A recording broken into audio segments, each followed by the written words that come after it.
Long-distance walking meditation. Today, I will show you who are new to the practice how to do long-distance walking meditation. During the morning or evening, choose a walking path of considerable distance.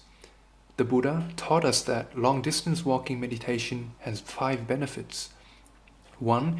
It trains us for endurance, develops willpower and stamina. 2. It makes us feel refreshed, euphoric and positive, removes hindrances and negativity in our body and mind. 3. It keeps us healthy, drives away sickness and disease. 4. It helps digest and cleanses away toxins from both the body and mind, such as greed and hatred in the mind, toxins in the body.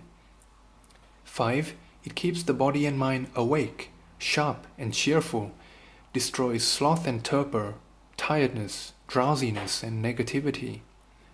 When we walk, we should do so calmly and in a very natural way and at the right pace. Walk naturally in a way that we feel comfortable. In other words, how you would normally walk around and go about your lives. If you have less stamina, then walk slowly. If you have a lot of stamina, then you can walk faster, as long as it feels natural to you. If you naturally walk slowly, or if you don't have a lot of stamina, don't try to walk faster, and vice versa. The aim here for everybody, whether you walk fast or slow, is to maintain a steady and calm breathing and walking rhythm. When we feel calm, our awareness will rest on the movement of the body. So every time you take a step, you should be aware that you took a step. Doing all of this, we can walk over a long distance diligently without feeling tired or tense. This is why we shouldn't walk with other people, because then we will not walk according to our natural pace. Also, when we walk with other people, we tend to talk. When we talk, our minds do not turn inwards. It will not rest on the body. When our mind rests on the body, it will be mindful of each step, being aware how peaceful each step is. As a result, the walking pace becomes steady and enjoyable. However, it is okay to greet people and say hi to them if you happen to meet people along the walking path. You don't have to be staring at your feet and not greet anybody. But be sure to immediately bring your attention back to the walking in order to maintain the serenity. Our eyes should comfortably look towards the direction that we are going, and slightly downwards. We look downwards so as not to get distracted by our surroundings. Don't, however, force yourself to always look downwards or become fixated to anything. Sometimes we can look to our feet to avoid any obstacles. As we are walking, we should repeat some auto-suggestion phrases. Being aware of each step, we can say the following phrase: taking a walk, I know I am taking a walk. As you remind yourself like this while walking, it helps our mind to comfortably rest on our walking. Our body will become composed and move calmly. More so, the body will not be distracted by the outside world. So once in a while, remember to remind yourselves the phrase, taking a walk, I know I am taking a walk, in order to prevent the mind from being distracted by stray thoughts or the surroundings. Walk in a way that is absolutely casual, natural, and serene. Also, be sure to adjust the above auto-suggestion phrases to suit your understanding and mindset. You can also say it in your native tongue if English is not your first language. For example, for the elderly folks who want to practice walking meditation, we can use a shorter phrase like, walking, I know I'm walking, and then, feeling happy, I know I'm walking. Walk as if you are taking a leisurely stroll. Don't overdo it. Don't walk in a hurry or think that you have to get somewhere or achieve something.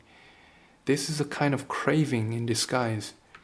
However, if you feel too lazy to walk, you may become tired and sleepy while walking. We should walk in a way that is natural for us, at the right pace, while being diligent at it. With a serene but diligent mindset, we remind ourselves, taking a walk, I know I am taking a walk. Then we can direct our minds towards a state of calmness in order to feel more relaxed and at ease. With a serene, joyful, and carefree mind, I know I am walking. If we feel down and sad, we can repeat these auto-suggestion phrases. This sadness, go away. There is more to life than just sadness. What is there to be sad about? If our bodies are hurt, aching, and we are sick, we can say the following. This body, strengthen up. Get well again. This sickness, go away. Then, after using these phrases, we can end by repeating, with a serene, joyful, and carefree mind, I know I am walking. Remember to change the wordings to suit your understanding, and then write these phrases down so that you will remember them in practice. When doing walking meditation, remember to walk as naturally as possible. As you continue to walk, you should be feeling calmer, lighter, more relaxed, and more diligent than before. In this way, walking meditation helps to wake us up and rejuvenates us when we feel drowsy, tired, or worried. So do get up and go for a walk when you feel down. And once again, try to make the habit of doing walking meditation at least every morning and evening, as it makes us feel refreshed, healthy, and drives away disease. Our minds should always be calm and concentrated. It will help us remove the defilement of delusion, torpor, tiredness, and sleepiness. We should choose a long-distance walking path and where few people are walking around whenever possible. Here in my village, the walking path is very long. 3 laps along this path is more than 10 kilometers. There are those who are well trained in walking meditation.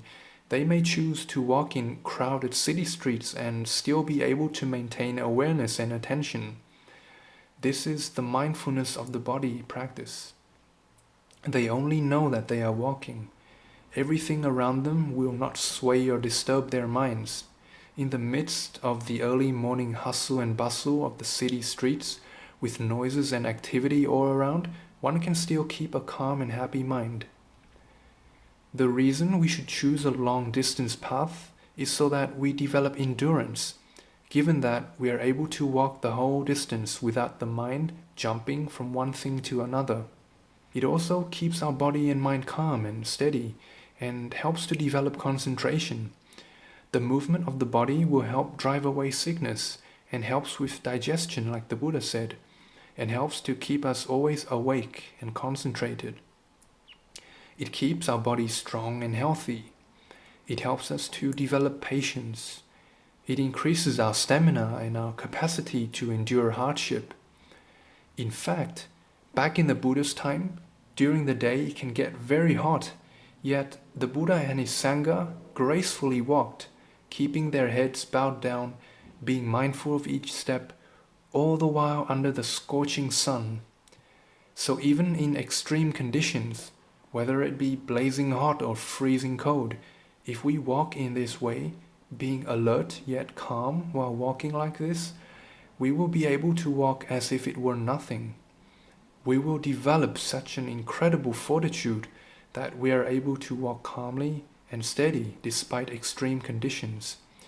And we won't ever fall sick, never, because we are in full control of our senses. The body and mind becomes concentrated and absolutely fearless. Nothing can intrude and invade the serenity of our body and mind. Thus, walking meditation is also referred to as a war machine or a well-fortified castle. All of this is achieved simply by being aware of each step as you walk. So, be sure to walk in the most comfortable way possible while being diligent, at the right pace, walk by yourself, and remember to direct your mind once in a while using auto-suggestion. Normally, when you see people taking an exercise walk, they are doing it with hopes to get in shape and stay healthy. This helps, but only to some extent. Walking in this way can sometimes cause more issues, like those who have heart problems. So in our walking meditation practice, remember the key here is to know your own strength and stamina and walk in such a way that it makes you feel comfortable all the way through. When you walk comfortably like this, you can even walk 7 to 8 hours and not feel tired at all.